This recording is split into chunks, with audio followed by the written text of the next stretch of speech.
What's next? I mean, graph it out, man.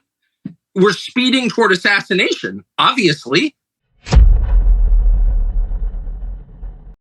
Hello, friend. This is one of those videos I don't like to make very much, but I feel the need to do this because we live in a very strange time in our society, especially in this country. And for those of you who love your country, you should be very concerned.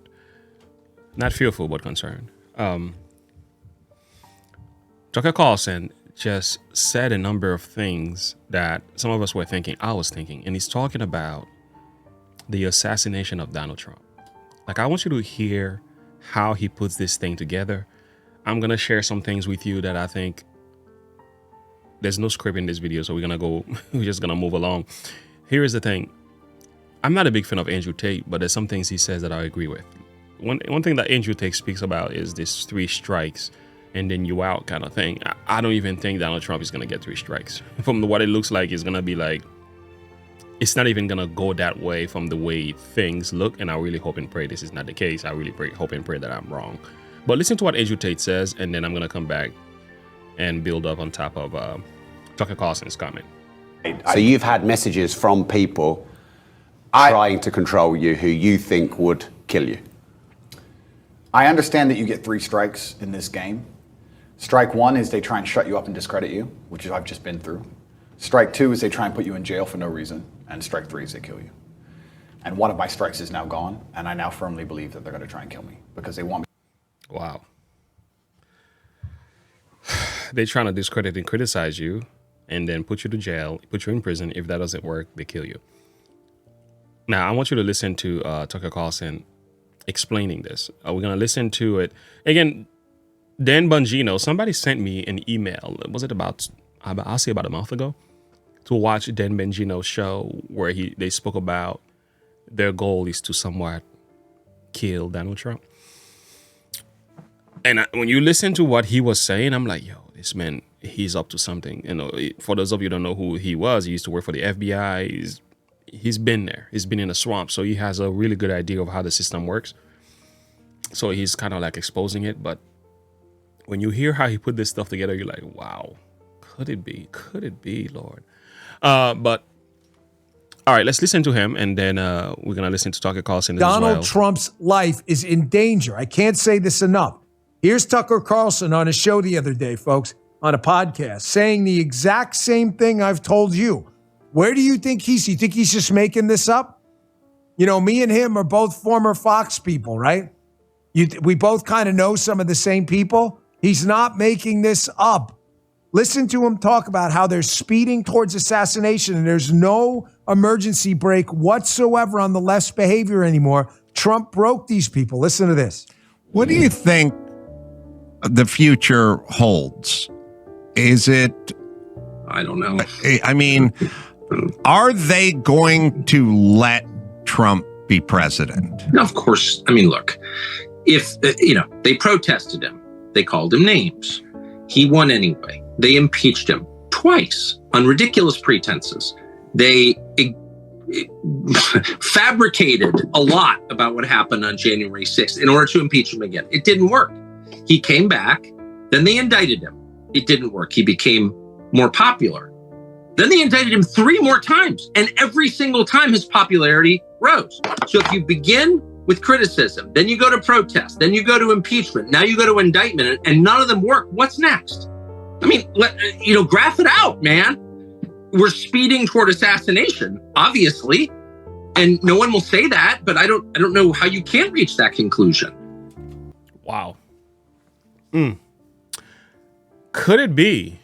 Is that where we're headed?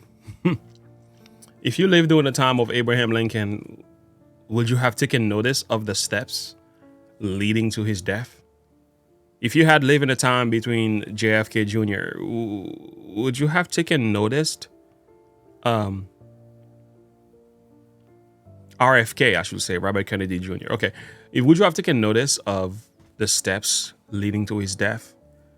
I'm just wondering, like, do we understand all the preliminary steps that happens before that decision is made? It's not so random as we think. and I'm not playing this controversy, conspiracy. I'm not putting no tinfoil hat on. I'm just saying there's some things happening that looks very much like the very next thing that is left to be done to Donald Trump. But what would that what would be the result? What would happen to this country if this had taken place? What do you think will be the pushback and the fightbacks? Listen, I'm gonna hear your thought and perspectives. Make sure you comment below. Put your timer as well. What do you think will happen to the United States if Mr. Donald J. Trump is canceled? Canceled in the sense that you know what I mean. We're on YouTube, so. All right, let's listen to this video. Donald Trump, the ultimate outsider, beat the ultimate insider, and they lost their minds. United States of America, They Donald. then conspired to take him down. There's plenty of evidence of collusion or conspiracy in plain sight. They said he couldn't be trusted. He'd start World War III. When our people are killed, it is Donald Trump's fault. He was a criminal and should be impeached, Article 1 is adopted. all under the guise of saving democracy. If he's not held accountable, I think that could be the end of our democracy. A worldwide pandemic hit, which they used to lock us down, take away our freedoms, Stay at home. Stay at home. Stay home, stay safe. and massively change the election process. They were acting like they already knew what the outcome was going to be. They had it covered, and perhaps they did. And when the American people questioned the election results, they called them conspiracy theorists and election deniers. For the president to go out there and claim that without any evidence of that is dangerous. From Robert Mueller to Alvin Bragg and Jack Smith, the persecutions won't end until Donald Trump is in jail, because the true criminals can't beat him at the ballot box. Now Michigan Secretary of State Jocelyn Benson and Attorney General Dana Nessel are weaponizing their offices to block any witnesses and evidence that would exonerate President Trump from coming to light. Secretary of State Benson herself ordered election data to be erased in violation of federal law.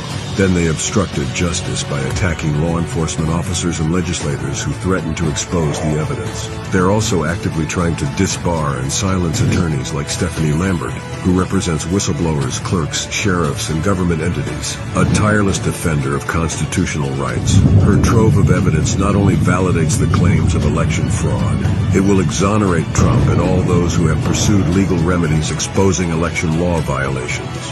The attacks are meant to ensure attorneys never touch an election case, convince clerks that they can't verify the elections they run, and most importantly, to stop Donald Trump's re-election. These people will use every lever of power at their disposal. They will destroy careers, illegally arrest their political opponents, defame and slander, all in the name of saving democracy. But it's never been about saving democracy. It's about destroying us and concealing their crimes.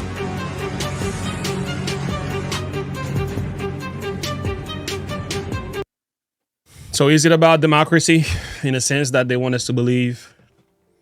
Friends, I don't know what this country will turn into if that happens. I do read the scripture. I have a sense that no country ever lasts forever. When you read the Bible, there's this rise and fall of every empire. And I think United States has its fall. But I'm telling you, if this happens to Trump, this will change the country as a whole. The result could be a civil war. It could be very, very bad. And I don't think anybody's ready for this. I don't think anybody's ready for this. And I'm praying against it. I'm praying that God will intervene. Honestly, I don't have much to say to this video. I'm going to end it. But I'm not even able to imagine like what the country would be, the result. The people of this country, the level of pushback and the retaliation and the anger and the war and the fight and the bloodshed that will result if this man gets assassinated. Because it seems like that's the only thing that they have left. You know what I'm saying? So they're trying to remove his name from the ballot box. That's not going to work. They try bribery, didn't work. They try impeachment, not working. His polls are getting stronger, and even blacks are voting for Trump and wooing for Trump. I mean, if they tried all these things and it doesn't work, what is left to do? There's only one thing left. And I just hope and pray I never get to live to see this day. I really hope and pray he gets back in the office and he does what he's was set out to do. I'm asking for God's intervention. Honestly, at this stage, I'm just praying for Trump. Praying for Trump, praying for his country, praying for this country, and praying for the people of America. Praying for us as a country. Because I'm like, whoa. We are not ready.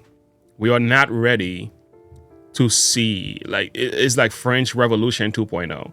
And if you ever know, study about happened during the French Revolution, listen, it was bloodshed of people in government. It was no joke. It was no joke. The people were fed up. And listen, we are not ready for this as a country. And I really hope and pray we don't go in this direction. So my video today is to call for Donald Trump. I'm going to put a hashtag together. Pray for number 4, DJ Donald J. Trump. All right. DJT. Pray for DJT. I'm going to put a hashtag together and put that video in there and to say, pray for Donald J. Trump, because he needs prayer. And I really hope and pray that he is praying. I really hope that he knows how serious of an issue that he's engaged in, how much evil is after him, that he begins to bow his knees before God before he leaves the house. He calls the name of Jesus. I'm telling you, if anybody's close to Trump, let Trump know you need to start praying, brother. Pray for yourself, and we're going to be praying for you. We're going to pray for this country, and we're going to pray against those who are planning to do you harm, because we don't want to see this country turn upside down, because over 50% of this country support this man. If anything happens to him, that's like half of the country going berserk. You're not ready for this. You are not ready for this. Anyway, friends, much more could be said about that. Link in the description below. Like and subscribe to the page. Click the bell icon for more. Thank you so much for listening. Share your thought and perspective with me. What do you think will happen if this happens to Donald Trump? I want to hear from you. Let's have the conversation below. Have a good one. Bye.